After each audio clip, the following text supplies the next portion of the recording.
You never really had feelings for him anyway, so it doesn't count, my wife said, and in that moment I realized I didn't recognize the person standing across from me. The words didn't sound like anger. They sounded like permission, and that was worse. I stood in the kitchen of our home in Greenwich, Connecticut, staring at Eleanor Whitfield as if she had just rewritten the rules of our marriage without asking. She didn't look ashamed. She looked settled, like she had already processed everything I was still trying to understand. You're saying it didn't count, I repeated slowly. Eleanor leaned against the marble counter, arms crossed, her expression controlled. I'm saying it wasn't emotional, she said. So what does that make it? A mistake. But it didn't feel like a mistake. Mistakes are messy. This felt calculated. I noticed how steady her voice was, how carefully she chose each word, like she had rehearsed this. And maybe she had, because people don't arrive at that level of calm without spending time justifying something first.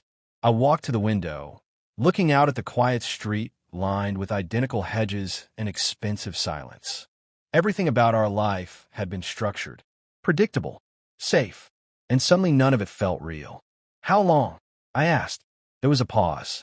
Not a long one, just enough to tell me she was deciding how much truth I deserved. 3 months, she said. 3 months. 90 days of dinners, conversations, shared routines. 90 days of her looking me in the eyes and saying nothing. I nodded once, not because I accepted it, but because my mind was trying to keep up. Who is he? It doesn't matter. It matters to me. Eleanor exhaled like I was complicating something simple. His name is Daniel Mercer. The name landed quietly, but stayed there. Daniel Mercer. Someone I had never heard of. Someone who had somehow been inside my life without ever introducing himself. I turned back to her. Where did you meet him? At the firm. Of course. Her law firm. Long hours. Late nights. Endless justifications that I had never questioned. Because I trusted her. And now that trust felt less like loyalty and more like negligence. I didn't plan it, she added. But again, it didn't feel unplanned. Nothing about her demeanor suggested loss of control. It suggested control regained. Like this wasn't something that happened to her. It was something she chose. And that realization changed everything. Before we go further, I want you to think about this. If someone breaks your trust, but insists it didn't mean anything, does that make it easier to forgive or harder? Because standing there, I couldn't decide which one felt worse. The betrayal, or the way she minimized it. I need to understand something, I said. Eleanor tilted her head slightly. What? Do you think this doesn't hurt me? Her expression softened, but not in the way I expected. It wasn't empathy. It was patience. I think you're reacting to what you think it means, she said. What it means? Yes. I let out a quiet laugh. Because now we were redefining reality. It means you were with someone else. It means I made a mistake during a stressful period. No, I said, my voice sharper now. It means you chose someone else. The silence that followed wasn't empty. It was loaded. Because for the first time, Eleanor didn't have a quick response. And that told me something. It told me I had said something she couldn't easily reshape. I didn't choose him over you, she said finally. Then why didn't you stop? She hesitated again, and that hesitation was louder than anything she could have said. I didn't think it would go this far, but it had. 3 months far. And now we were standing here pretending there was a clean line between intention and outcome. There's something else, she added, and my chest tightened, because I wasn't sure how much more there could be. I ended it. When? Last week. So this conversation wasn't about confession. It was about closure. Her closure. Not mine. You were going to tell me eventually? I asked. Yes. When it was convenient? That's not fair. Fair. That word felt almost insulting. We stopped being fair the moment you decided I didn't need to know, I said. Eleanor's posture shifted slightly. For the first time, she looked uncertain. Not guilty. Just uncertain. I didn't want to hurt you, she said. You didn't want to deal with hurting me, I replied. There's a difference, and people often confuse the two. She looked down briefly, and in that small moment, I saw something real. Not regret, but discomfort, because now she couldn't fully control how this played out. And that loss of control unsettled her. The days that followed were quiet. Not peaceful, just quiet. We moved around each other carefully, like strangers sharing a space that used to belong to both of us. I started noticing things I had ignored before. The way she checked her phone, the way she paused before answering simple questions, the subtle distance that had probably been there for months. And I wondered if I had missed it, or if I had chosen not to see it. Because sometimes stability feels safer than truth. A week later, I asked her to sit down with me, in the same kitchen, at the same counter. But this time, I wasn't trying to understand her. I was trying to understand myself. I need to know if this is something we can actually come back from, I said. Eleanor didn't respond immediately. She studied me, like she was evaluating a case, not a relationship. That depends, she said. On what? On whether you can move past it. There it was.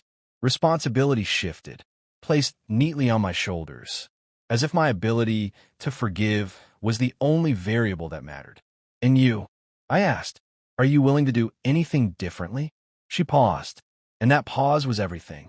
I don't think I'm the problem here, she said carefully. That was the moment the ground shifted. Not when she admitted the affair, but when she refused to acknowledge what it meant. Because betrayal can sometimes be repaired, but denial builds something permanent. And I realized something I hadn't wanted to admit. This wasn't just about what she had done. It was about who she was willing to be after it. And that version of her didn't include accountability. Before we continue, ask yourself this. Would you stay with someone who refuses to fully own what they've done, even if they promise it won't happen again? Because that's the decision I was standing in, and it didn't feel like a simple one. A month later, I moved out. There was no dramatic argument. No final confrontación. Just a quiet decision. I rented a small apartment in Stanford. Nothing like the house we shared, but it felt honest. For the first time in a while, Eleanor didn't fight it. She didn't try to stop me. And that told me more than anything else could have. Because people who truly want to fix something don't let it walk away quietly. We spoke occasionally. Logistical conversations. Financial details.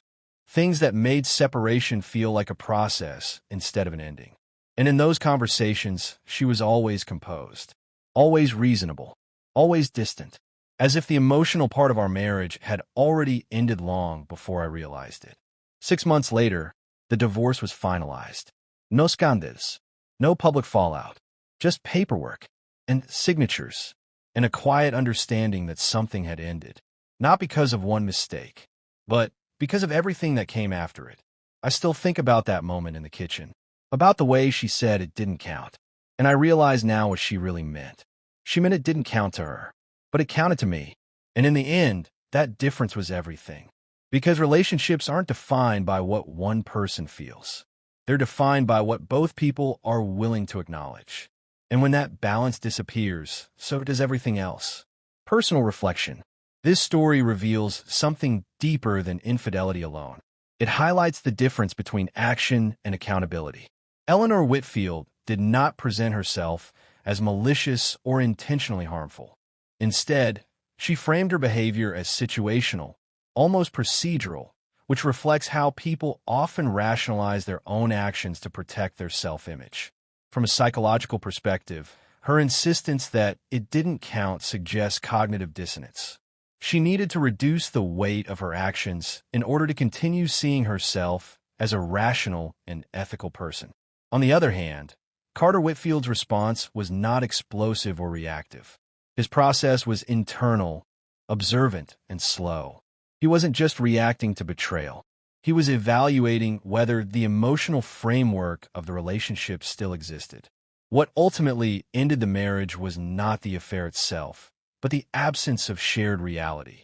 When one partner minimizes and the other experiences deep emotional impact, the relationship loses its foundation of mutual understanding.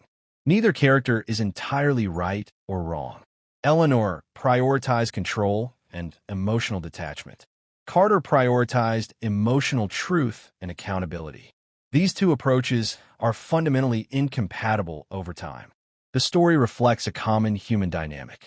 People often believe that reducing the meaning of their actions will reduce the consequences. But meaning is not determined individually in relationships. It is negotiated between both people. And when that negotiation fails, separation becomes less about punishment and more about alignment.